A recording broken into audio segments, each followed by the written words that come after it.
Alors, bonjour à tous. Je vous remercie pour votre présence à ce webinaire en ce jour très particulier. Avant de commencer, je vais vous demander de me confirmer que vous m'entendez bien en utilisant le chat. Donc, juste en me disant, en me signalant que vous m'entendez bien. Alors, je vois plusieurs personnes qui sont en train d'écrire, donc déjà, je suis rassurée. Je ne suis pas toute seule derrière mon écran. Et vous êtes avec moi, super. Merci beaucoup. Alors, je vais démarrer ce webinaire. En préambule, je vais me présenter rapidement. Donc, je m'appelle Stéphanie Roels. Je suis coach experte en développement du leadership et de la confiance en soi, ainsi que des personnalités à risque. Je conseille managers et dirigeants depuis la création de mon cabinet en 2007. J'ai été responsable France d'une fédération professionnelle de coaching américaine de 2009 à 2013. J'ai créé la méthode Envol pour développer confiance en soi et affirmation personnelle et la méthode Éveil pour asseoir son leadership et son charisme parce que ce sont des clés fondamentales pour réaliser notre potentiel, s'épanouir personnellement, instaurer des relations humaines positives et puis donner envie aux autres de se dépasser. Ah, quelqu'un me dit son catastrophique. Ok. Alors, est-ce que tout le monde a un son catastrophique ou c'est juste le cas de Nathalie? Si c'est juste le cas de Nathalie, non, son parfait pour d'autres. Donc, malheureusement, Nathalie, ça doit venir un petit peu de chez vous. Donc, je reprends. Donc je conclue brièvement sur ma présentation. Aujourd'hui, en plus effectivement d'accompagner mes clients dans le développement de la confiance en soi, de l'affirmation de soi, du leadership et du charisme, je les aide également à identifier et manager les personnalités à risque.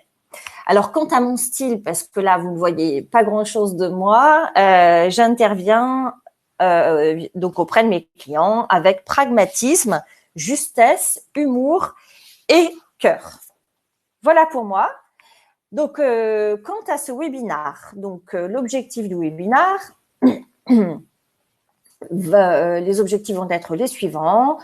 Repérer des signes de psychopathie au moment d'un recrutement, déjouer les manipulations durant l'entretien pour renforcer la protection et la sécurité de l'entreprise et de ses salariés. Ce webinaire donc a démarré à 11h30 et terminera à 12h15. Vous allez découvrir ce qu'est la personnalité psychopathique ou encore perverse narcissique. Je reviendrai sur ce point.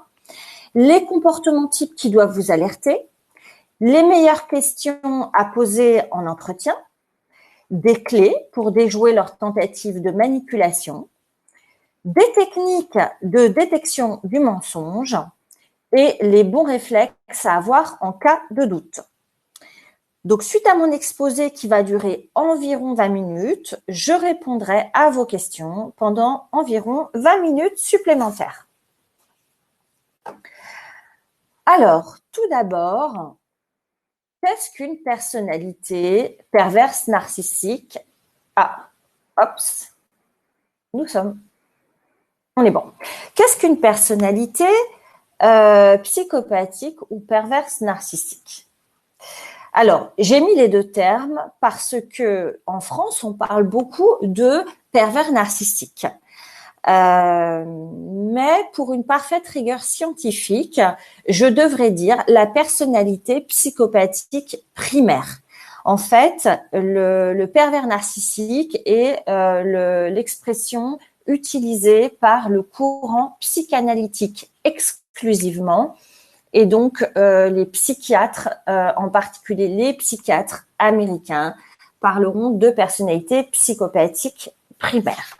Donc, je vais reprendre cette terminologie parce qu'il y a beaucoup d'études menées sur ce profil, alors que vous en aurez quasiment aucune, enfin vraiment très très très peu dans le monde sur le pervers narcissique. Alors, déjà, qu'est-ce qu'une personnalité?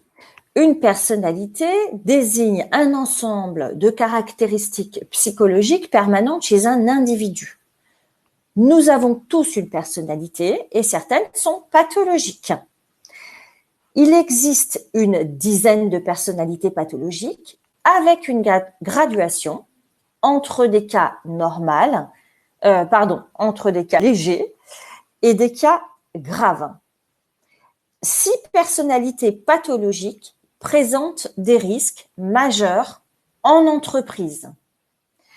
Et 4 personnalités pathologiques accéderont potentiellement à des fonctions de haut niveau hiérarchique.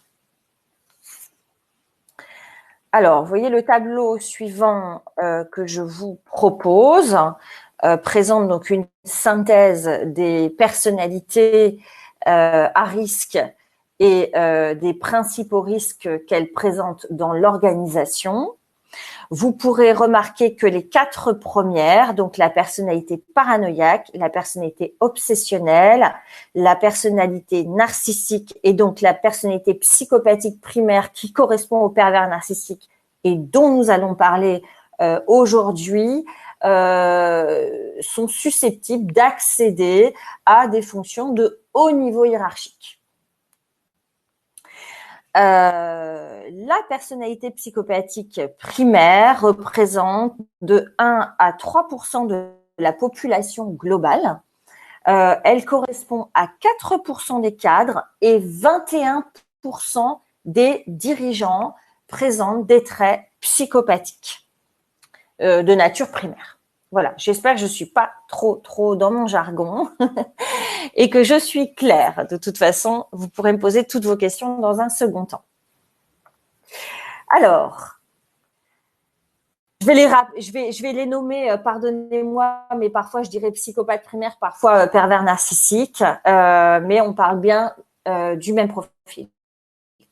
Alors, je vais vous les présenter rapidement. Ces personnes sont mégalomanes.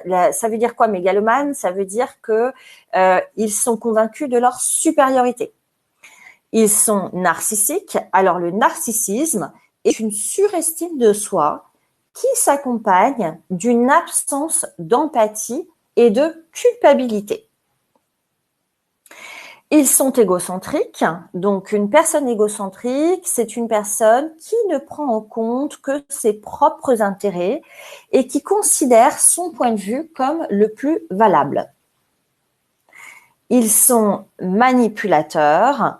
Alors, voilà, bon, ça parle de soi. Et ils sont pervers et harceleurs en puissance. La perversité est la tendance à faire le mal consciemment par plaisir de nuire.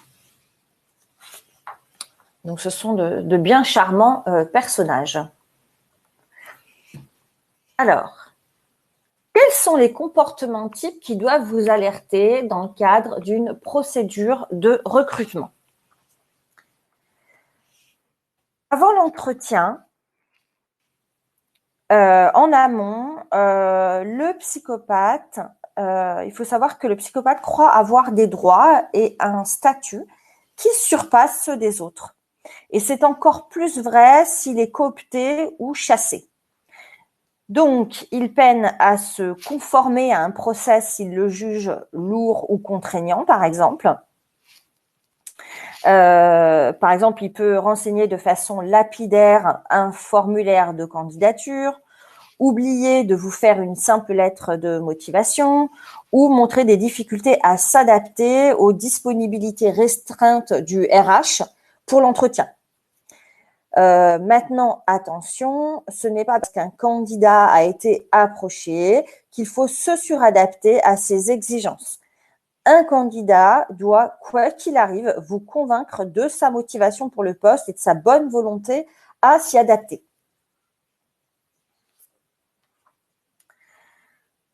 Alors, pendant l'entretien, le plus souvent, au premier abord, il se montre charmant, voire séducteur. Sa poignée de main peut être exagérément longue, son menton haut et sa présentation soignée. Loquace et à l'aise, il semble sûr de lui. Il prend de la place et semble faire comme chez lui. Vous pourrez remarquer un petit côté sans gêne de par une posture très décontractée, un vocabulaire un petit peu cru, voire des commentaires sur vos objets ou photos personnelles, par exemple. Il n'est jamais stressé.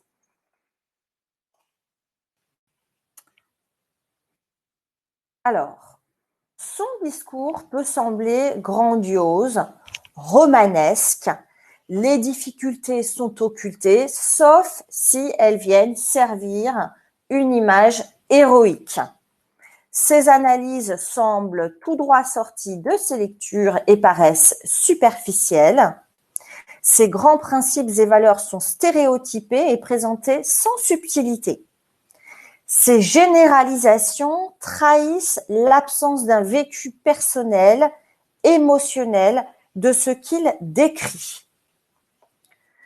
Pour éviter d'être pris en défaut, il embrouille avec de grandes tirades compliquées, alambiquées, conceptuelles ou trop techniques, ou bien il change de sujet.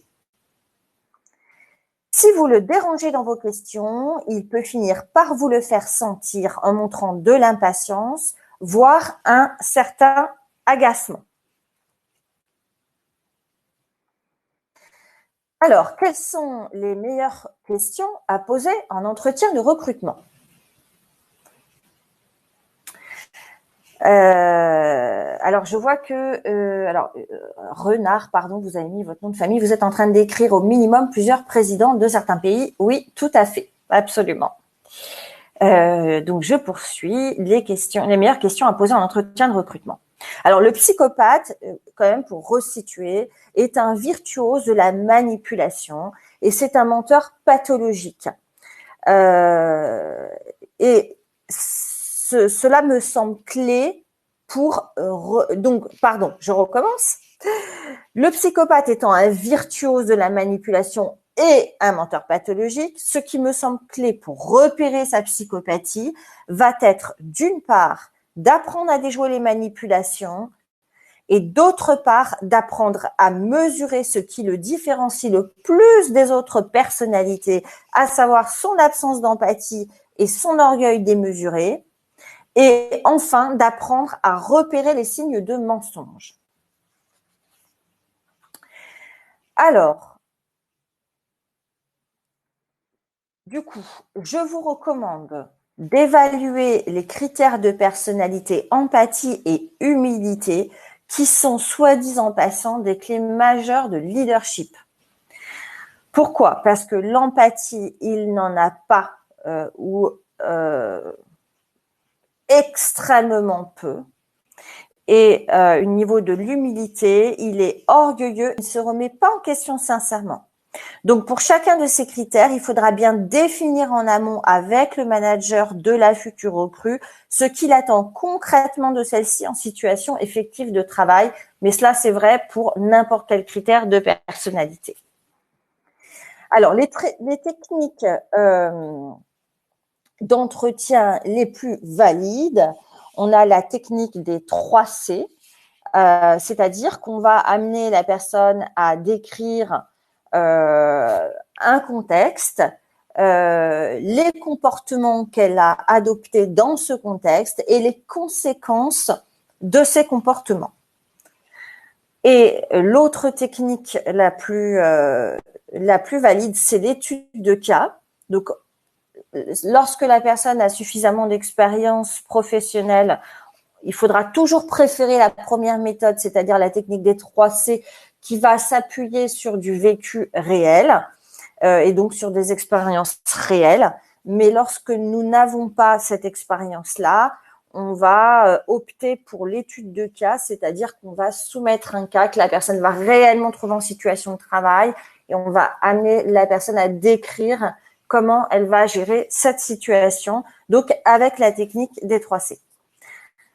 Donc, par exemple, si c'est un manager, pour évaluer son empathie avec la technique de 3C, on peut lui demander, par exemple, comment il s'est assuré concrètement de la qualité de vie au travail de ses collaborateurs et les mesures qu'il a pu prendre en ce sens. Le psychopathe va répondre, bien entendu, mais vous entendrez surtout des clichés, des lieux communs, et vous le verrez peiner et peut-être même s'agacer, et en particulier si vous êtes RH, bien sûr.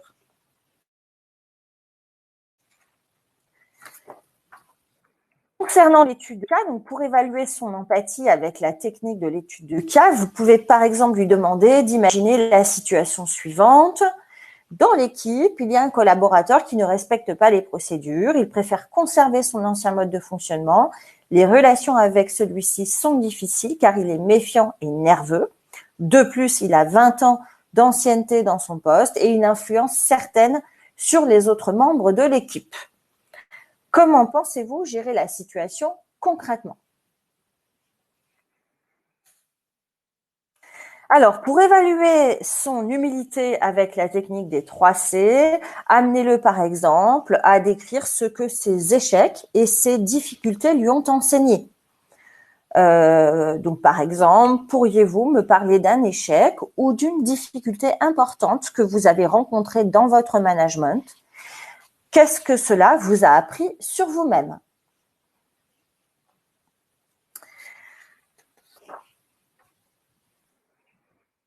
Autre exemple, pour évaluer l'empathie avec la technique de l'étude de cas, vous pouvez lui demander d'imaginer la situation suivante.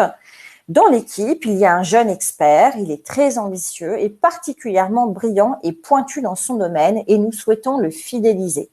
Maintenant, il a une forte tête, un côté impulsif et peut avoir quelques difficultés avec l'autorité. Comment pensez-vous gérer la situation? Donc voilà des exemples de méthodes pour de questions types qui seront particulièrement efficaces. Voyons maintenant quelques clés pour déjouer leur tentative de manipulation.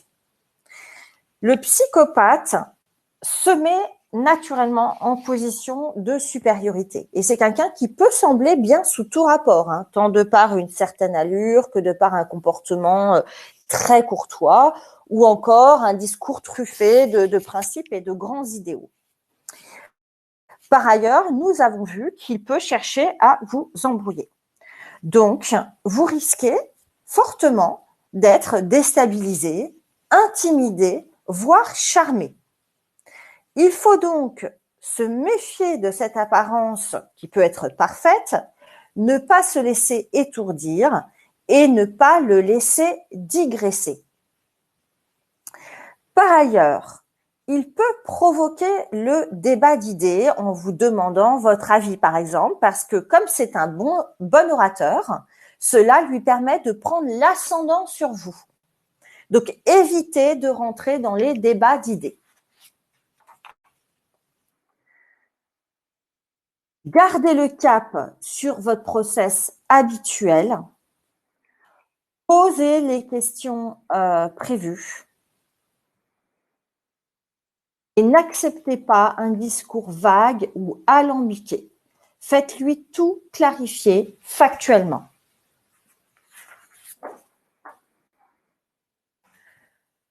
Voyons maintenant quelques techniques de détection du mensonge. Alors, le psychopathe est un menteur pathologique, certes, mais soyons clairs, il est excellent dans cet exercice. Donc, s'il vous plaît, replacez toujours votre analyse dans un faisceau d'indices.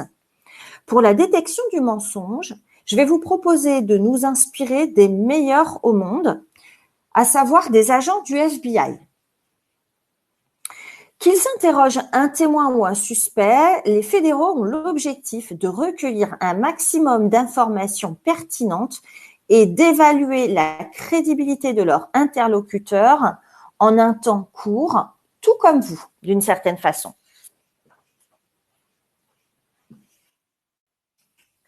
Alors, premièrement, les conseils, donc ça va être ceci. Ciblez l'expérience dont vous doutez, idéalement une expérience engageant particulièrement les qualités humaines de votre interlocuteur. adopter une attitude d'écoute active, bienveillante et formuler des questions ouvertes. Et oui, nous ne sommes pas dans une série américaine et leurs méthodes ont beaucoup évolué. Demander beaucoup d'éléments de contexte, où, quand, avec qui, et d'éléments périphériques à l'événement.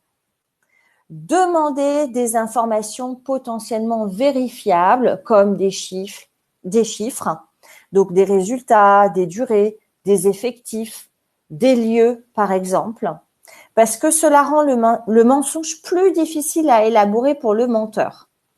Vous pourrez alors observer un changement de comportement plus important que pour une personne sincère. Et vous pourrez donc percevoir des signes d'impatience, voire d'agacement. Alors, il existe bien des signaux non-verbaux de mensonge. Je ne vais pas les aborder ici parce que ce ne sont pas les éléments les plus significatifs. Les 3 éléments les plus discriminants entre un discours sincère et un discours mensonger sont en fait des éléments de crédibilité. Plus qu'un menteur, une personne sincère rappelle spontanément le contexte de son action. J'ai une petite inertie là avec mon diaporama qui est un peu trop lourd. Je vous prie de m'en excuser. Donc ça va tout de suite. Hop, alors peut-être que je peux. Nous sommes au diaporama 41. Voilà. Hop. Bon, bah ça va venir. Donc c'est pas grave, je continue. Donc vous l'aurez compris, il vaut mieux apprendre à repérer des signes de crédibilité dans l'élaboration du discours plutôt qu'à rechercher des signes de mensonge dans les signaux non verbaux d'écoute parce que c'est plus fiable et valide scientifiquement. Donc, je continue malgré la petite inertie dans mon diaporama. Donc, plus qu'un menteur, une personne sincère va rappeler spontanément le contexte de son action, va admettre un manque de mémoire et va rapporter des récits de conversation. Donc, ces 3 éléments, je vais les répéter parce que du coup, vous n'avez plus le support visuel. Ces 3 éléments sont bien les plus discriminants entre un discours sincère et un discours mensonger. Pourriez-vous seulement me confirmer qu'à défaut de voir mon diaporama, vous m'entendez toujours, s'il vous plaît, en utilisant le chat? Oui, super, merci beaucoup. Donc, je les répète puisque vous n'avez pas eu le support visuel. Une personne sincère rappelle spontanément le contexte de son action, admet un manque de mémoire et rapporte des récits de conversation. Alors, quels vont être les bons réflexes à avoir en cas de doute? Donc, je vais me répéter, comme ça compensera le manque de visuel. Je vous prie de m'en excuser. Alors, en cas de doute, je vais vous inviter à vérifier les références professionnelles. Attention, cette personne peut rendre très difficile la prise de référence et naturellement vous communiquer les coordonnées d'un allié. Mais ça, c'est le cas pour n'importe qui. Ça sera en particulier probablement encore plus vrai pour ces personnes-là. Donc, en cas de doute, moi, je vais vous recommander également de faire passer au candidat de multiples entretiens. Le psychopathe est quelqu'un qui a tendance à dire au recruteur ce qu'il veut entendre. Différents recruteurs peuvent ainsi obtenir des réponses différentes et parfois même contradictoires à une même question.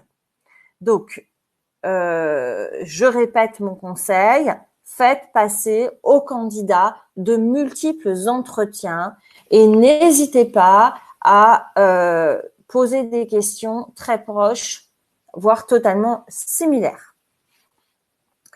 3e conseil, demandez une synthèse de ces motivations par écrit. On a vu que tout ce qui est formalisme, s'astreindre à une procédure un peu lourde, l'agace, le contrarie, parce qu'il se considère au-dessus de ça. Donc, n'hésitez pas à demander un feedback écrit suite à l'entretien. S'il n'est pas vraiment très motivé, de toute façon, il peinera à jouer le jeu. Voilà. Alors, ça va faire presque une demi-heure que je parle. Alors, clac, je vais directement au dernier diaporama. Pardonnez-moi si nous avons donc manqué. Je vais vous les faire parcourir très rapidement. On a vu les éléments de crédibilité. Je rappelle spontanément le contexte. Je vérifie. Pardon, excusez-moi. Hop, ça cafouille. Ça cafouille. On y va. Hop, éléments de crédibilité. On a vu. Je rappelle spontanément le contexte. J'admets un manque de mémoire. Je rapporte des récits de conversation. Les bons réflexes en cas de doute. Je vous l'ai dit, vérifier les références professionnelles, multiplier les entretiens, demander une synthèse de ses motivations par écrit. Voilà. J'espère que j'ai été claire et ça va être maintenant à vous de me poser vos questions. Donc, je suis à votre disposition. Vous pouvez utiliser le chat pour cela. Alors, je vois que plusieurs d'entre vous sont en train d'écrire. Je vais me faire un plaisir de vous renseigner.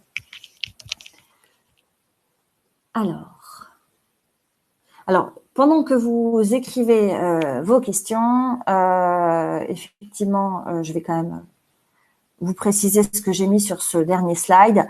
Les personnes qui ont une problématique actuelle et urgente, je vais vous proposer de prendre un rendez-vous téléphonique d'une demi-heure qui est naturellement offert. Pour cela, vous pouvez cliquer sur le petit bouton rouge qui est situé en haut de ma présentation. Si aucun des créneaux qui sont proposés ne vous conviennent, n'hésitez pas à m'envoyer un email à l'adresse contact@elysée-coaching.fr. Et nous prendrons une demi-heure et pour qu'on essaye de démêler ensemble votre problématique et envisager des pistes de solutions. Et puis, je me permets également de vous préciser que je propose sur ce thème essentiellement du coaching individuel pour aider les personnes qui sont face et qui doivent composer face à ce type de personnalité. Et je propose aussi des conférences à destination publique RH ou dirigeants pour sensibiliser sur les personnalités à risque, sur les premières mesures à prendre, sur comment anticiper juste les risques et déjouer les manipulations. Voilà, donc je viens à vos questions. Nathalie me demande, et si le pervers est le recruteur? Pourriez-vous, s'il vous plaît, Nathalie, préciser votre question? Je voudrais être précise dans ma réponse et je suis pas certaine de savoir ce que vous attendez de moi. Alors, je vous demande juste quelques informations complémentaires et je vous répondrai bien volontiers. Alors, j'ai une autre question. Si, malgré ces conseils, nous recrutons un PN, comment le gérer en interne et surtout sans défaire? Alors, comment le gérer en interne? Tout dépend dans quelle position vous vous situez. Si vous êtes manager, collaborateur, collègue, DRH. Donc, pourriez-vous me préciser la position à laquelle vous faites référence?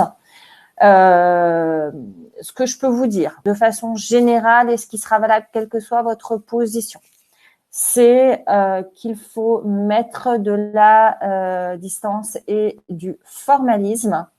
Alors, la distance, c'est vraiment de la distance, hein. C'est pas que émotionnel ou psychologique, c'est également physique. C'est préférer l'écrit avec des personnes en copie et être plutôt sur un discours extrêmement formel et dénué de connotations émotionnelles parce que les émotions sont le jouet de ces personnes-là. Ce sont des prises, quelle que soit la nature de l'émotion. Donc, vous essayez de vous montrer le plus ordinateur possible, détaché et factuel. Et puis, c'est aussi très important de se montrer très factuel, de reformuler, par exemple, ce que la personne dit, etc., de bien rester sur les faits, parce que ce sont des personnes très manipulatrices et qui sont très fortes pour vous enfumer, pardonnez-moi l'expression, pour vous embrouiller. Donc, pour éviter ça, il faut vraiment amener les personnes à préciser leurs pensées par des exemples concrets, refaire valider par écrit derrière, mettre des personnes en copie. Donc voilà, ça c'est quelques conseils. Il y en aurait de nombreux autres. Mais vraiment, si déjà vous avez compris que l'émotion qui sera la vôtre sera le jouet de cette personne, quelle qu'elle soit, que ce soit de la peur, que ce soit de la colère, que ce soit de l'intimidation, de la séduction, ce sera un jouet. Essayez de vraiment ne pas montrer vos émotions à cette personne-là. Voilà, je vous donne un ou deux conseils qui me viennent comme ça, mais bien sûr, il y a des stratégies comportementales très précises à monter selon la position qui est la vôtre vis-à-vis de cette personne, selon votre objectif et selon l'organisation dans laquelle vous vous trouvez et sa culture.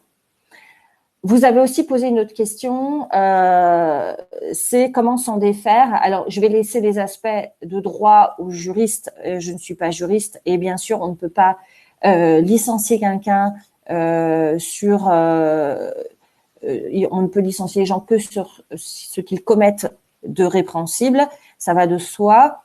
Maintenant, si vous voulez que la personne ne perde en motivation à travailler avec vous, eh bien, vous reprenez le conseil que je viens de vous donner avant, c'est-à-dire que vous n'êtes pas manipulable, l'organisation n'est pas manipulable, elle est ferme sur ses attentes, ses objectifs, les périmètres de chacun, ce qui est autorisé et ce qui ne l'est pas. Et déjà, ça fait un terrain de jeu beaucoup moins amusant et dans lequel la personne peut beaucoup moins prendre le pouvoir. Voilà, j'espère que j'ai été... Et du coup, ça la démotive et elle préfère aller voir ailleurs. Voilà, j'espère que j'ai été claire. Question suivante, donc, de nouveau Nathalie. Comment évaluer la personnalité perverse d'un futur manager quand on est candidat? Ah ok, très bien Nathalie. Oui, c'est une question très importante. Moi, les questions que je donne, c'est que déjà, voyez si vous vous sentez respecté, si vous sentez que la personne est bienveillante, si elle a un souci de vous mettre à l'aise, est-ce qu'elle vous prend à l'heure, est-ce qu'elle vous offre un café ou un verre d'eau, enfin, le minimum de bienveillance que l'on doit à une personne que l'on ressent en entretien de recrutement.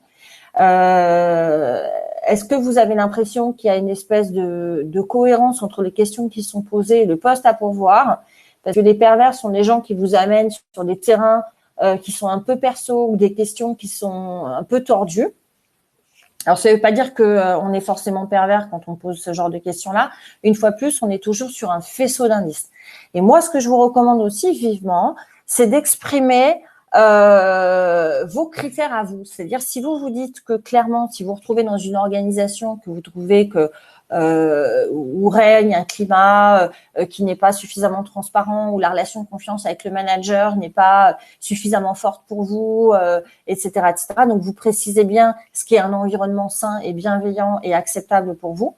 Eh bien, vous précisez que si vous vous retrouvez dans un tel environnement, ça ne vous conviendra pas et que vous ne resterez pas. Il faut être assez clair là-dessus parce que comme ça, vous vous faites éliminer du système, du process de recrutement si le recruteur pense que de toute façon, pas de prise du tout sur vous. Voilà. Donc, autre personnalité là. Alors, en tant que manager, je vais reprendre un des conseils que j'ai évoqué il y a un instant. Votre souci doit être d'être d'une très grande clarté, très grande rigidité sur le périmètre alloué, sur les procédures à suivre.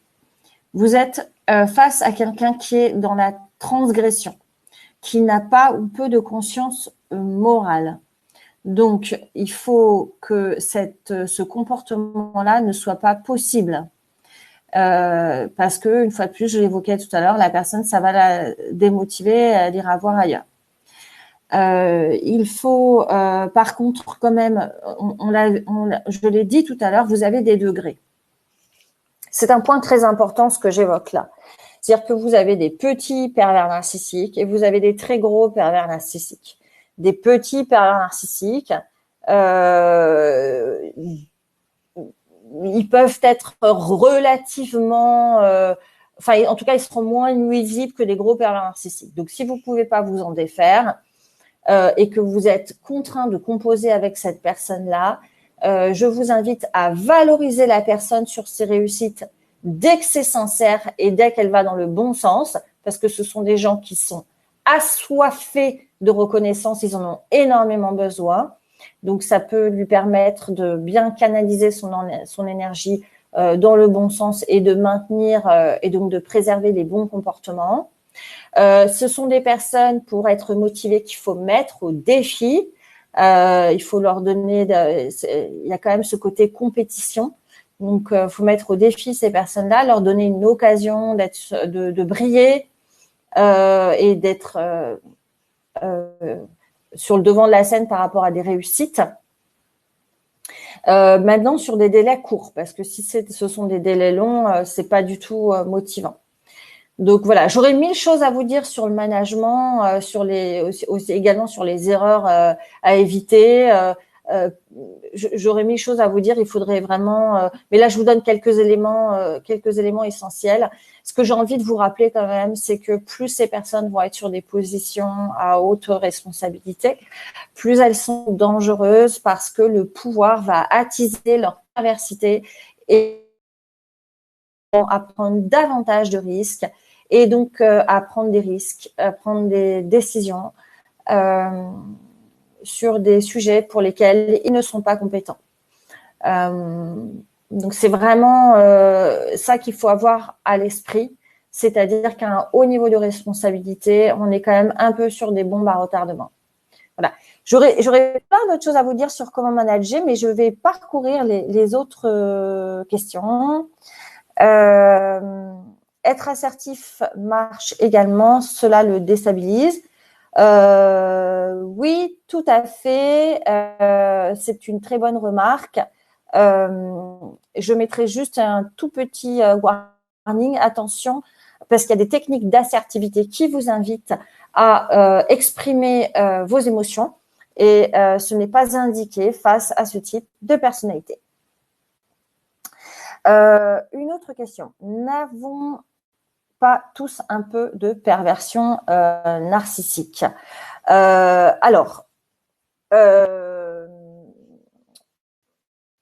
Non, parce que la perversion narcissique, c'est vraiment réservé, cette expression, elle est quand même, elle désigne quelque chose de très particulier. Je m'explique.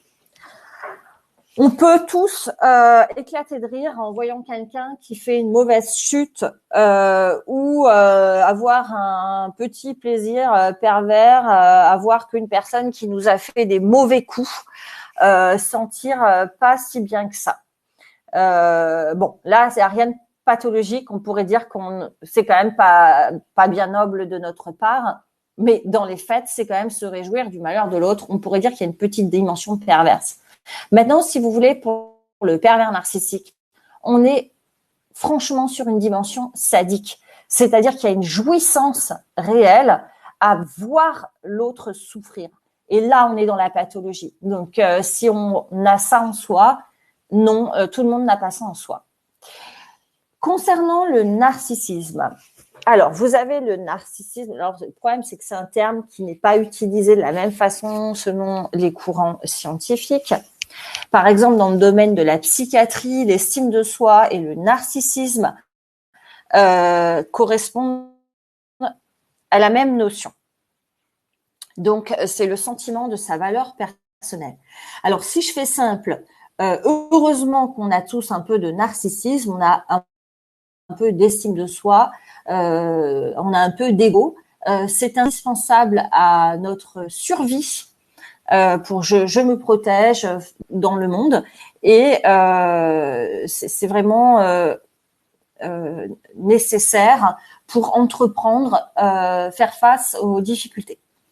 Mais là, les psychiatres plus spécifiquement vont parler de narcissisme sain. Le narcissisme pathologique, non seulement il est très important, donc on est sur un narcissisme qui est très fort, mais il n'est pas que très important. Il est dysfonctionnel. Tout à l'heure, je vous disais, un pervers narcissique, non seulement il a une très forte estime de lui-même, mais en plus, cela s'accompagne d'une absence d'empathie et de culpabilité. On peut avoir une très bonne et très saine estime de soi, mais quand elle est très bonne et très saine, elle ne s'accompagne pas, d'une absence d'empathie et de culpabilité. Voilà.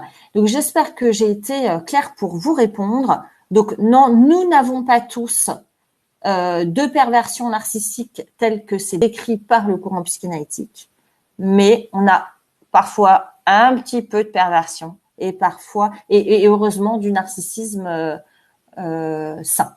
Voilà.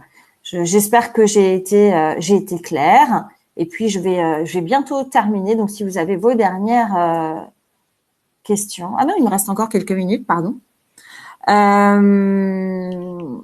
Merci pour ce webinaire, mais je n'ai pas pu avoir le son tout du long. Alors, vous n'avez pas pu avoir le son, mais en fait, j'ai enregistré ce webinaire. Donc, il est actuellement en enregistrement. Et donc, vous pourrez le revisionner. Je le mettrai sur mon espace, sur ma chaîne YouTube. Et ma chaîne YouTube est accessible sur mon site internet. Voilà. Donc, vous pourrez le retrouver si vous le souhaitez. Donc, il me reste quelques minutes si vous désirez me poser d'autres questions ou m'amener à préciser certains points si je n'ai pas été claire. Merci, merci à vous également. Bonne journée à vous tous. Bon courage. Protégez-vous bien, tant des virus coronavirus que autres nuisibles visibles. Très bien. Mais écoutez, je vois que je n'ai pas d'autres questions. N'hésitez surtout pas à revenir vers moi par email pour évoquer vos problématiques si toutefois elles sont actuelles et urgentes. Je me ferai vraiment un plaisir de vous permettre d'y voir plus clair et d'envisager des pistes. Merci à tous. Bon courage pour cette période.